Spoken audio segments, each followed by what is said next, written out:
Lui trabajaba con Jean-Claude He Carrière, worked un joven with autor Jean-Claude que Carrière, acababa a de young escribir su writer primer who guión had just para Luis written his Buñuel, first script El for Luis diario de Buñuel, una The recamerera. Diary of Su a Maid. película mexicana recibió His el Mexican título film de was Viva called María. Viva Maria.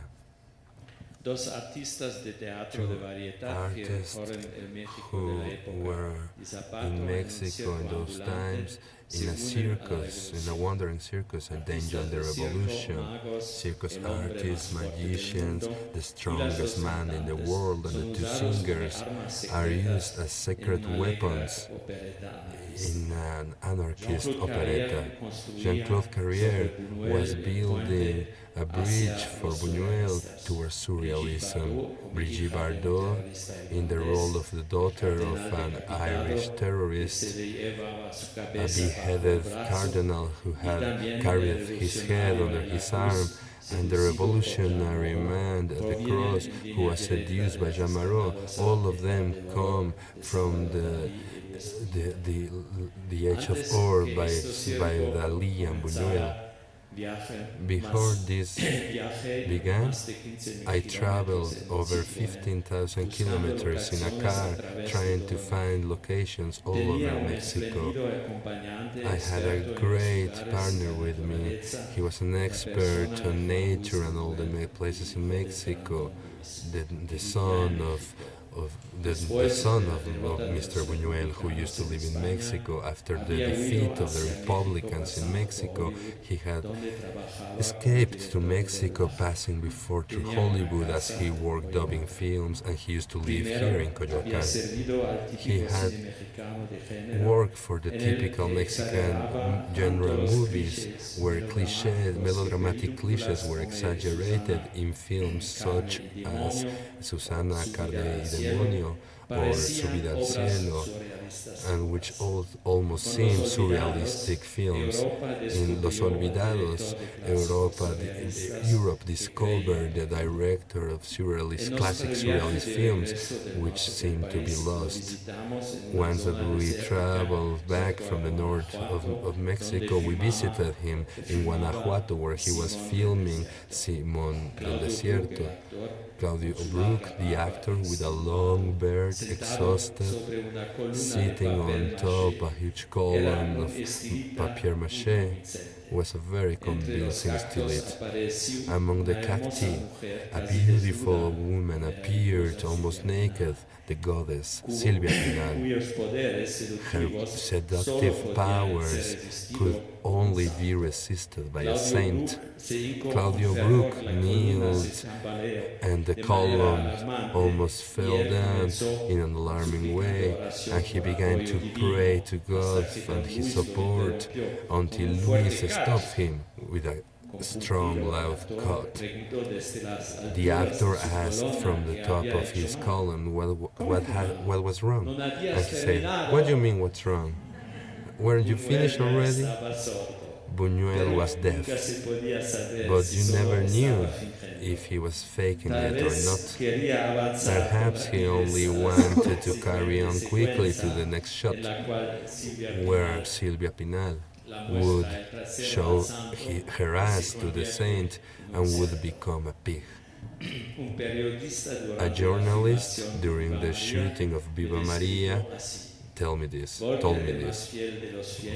Say this about me. Volker is a very young man, only 25 years old, and he's very short too. Therefore, he behaves very manly, as a very strong man in miniature. He's a tireless monster who works all the time, prodigious, and French people can never stop being in awe with him. French people sometimes would feel bad about how open he was and how frank he was.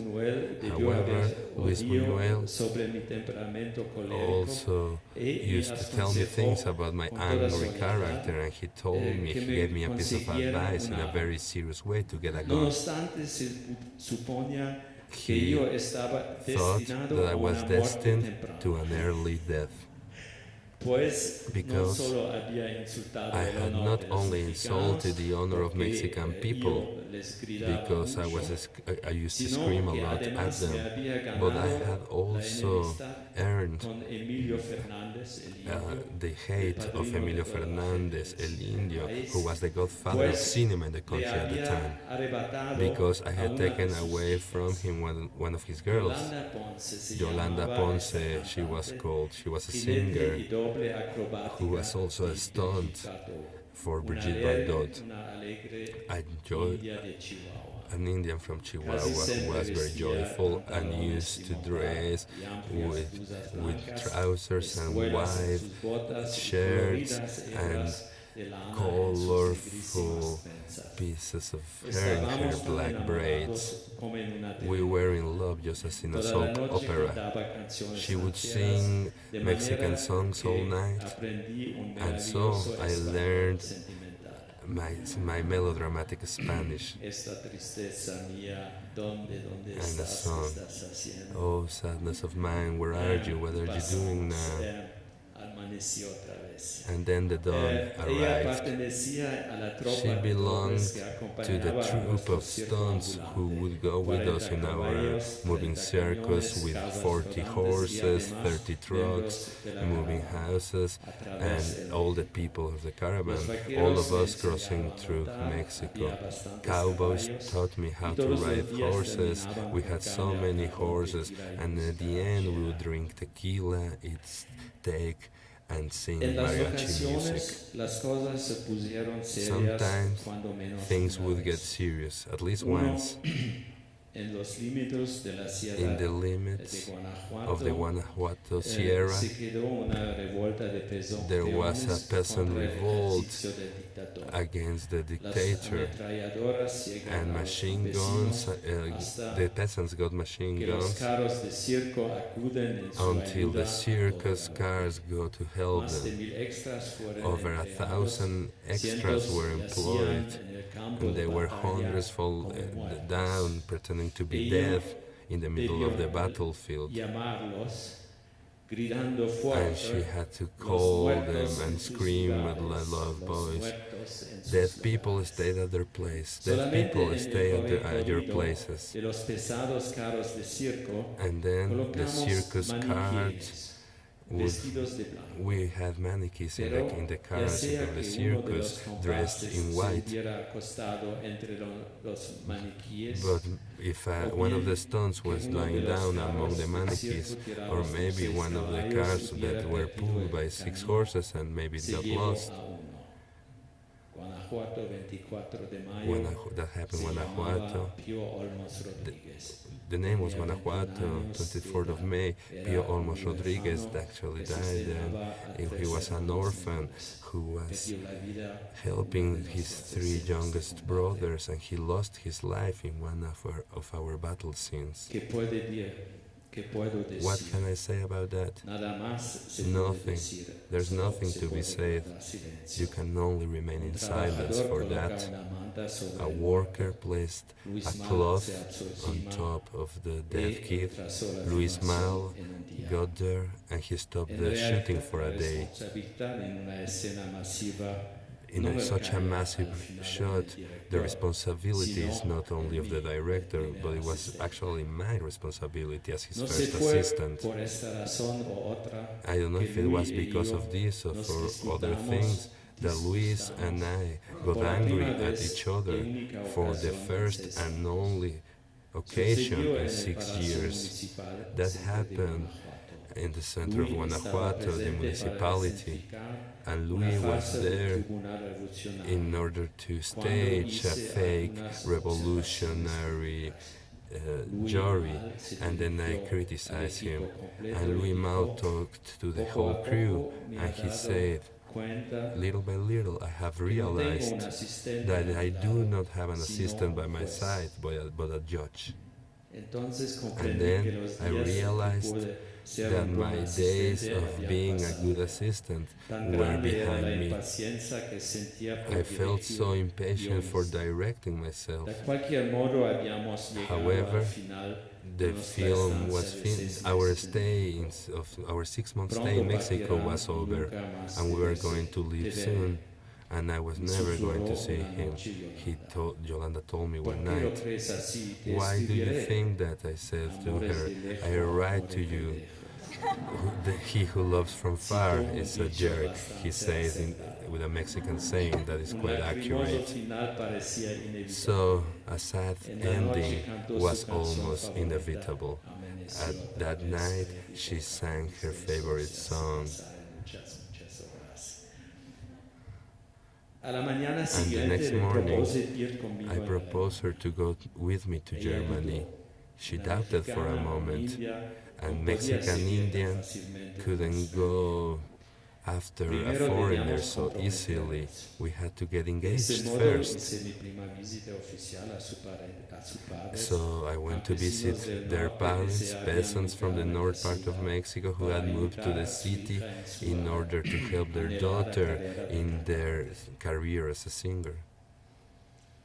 During the trip back from Mexico, we had to stop in New York to find the famous publisher Ellen Wolf, so she would help me with my project, The Tribulations of the Young Torles, with the beneficiaries of the inheritance of Robert Muesli.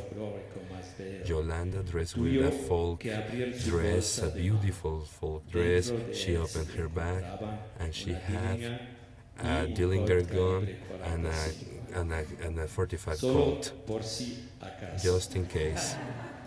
He explained to me. He explained to the agent at the border that it was in a very calm manner, that it was just in case, that she had those guns just in case. At those times it was not a problem. Guns, you could introduce guns into the other country, and you only had to put them inside a sealed envelope that would be given to you afterwards you left the country. I began working with all my might in The Young Torles, my first feature film, and my girlfriend was not very helpful then. After a few months, she didn't speak a word of German, and during all of our travels, she had to be with me. I could never leave her alone, so I was overloaded with her. One night I told her that it would be best for her to go back to Mexico until I had finished my first film. And it happened in the same way. Everything happened as she had always thought it would. But before I told her this final decision, just in case, I took the gun out from her bag and I took all of the bullets from her Colt revolver. The consequences arrived over 10 years after, at the highest point of the terrorist hysteria in Germany of the Baader-Meinhof. During a search in my house, the police found the guns, Yolanda's guns, and it was impossible to explain where I got them.